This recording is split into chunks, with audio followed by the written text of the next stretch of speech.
யாரை சொல்கிறாங்கன்னு அவங்களுக்கும் தெரியும், பார்க்குறவங்களுக்கும் தெரியும்.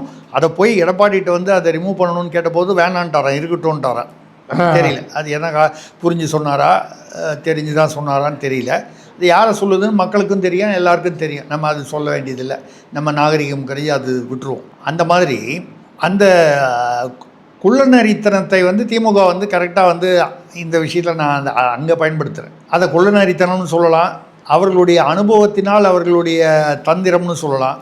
தவேக ஆட்சியை வந்து ஒரு சிக்க வைக்கிற மாதிரி ஒரு என்ன பண்ணிட்டாங்க, தீர்மானத்தை நிறைவேற்றும் போது வெள்ளிக்கிழமை கூடவே என்ன சொல்லிட்டாங்கன்னா, மேகதாதுக்கென்று உதயநிதி அவர்கள் எதிர்கட்சி சட்டமன்ற எதிர்கட்சி தலைவர் மேகதாதுக்கென்று மேகதாடு அதுடைய தனி ஒரு ஆணையம் ஒன்று அமைக்கணும்.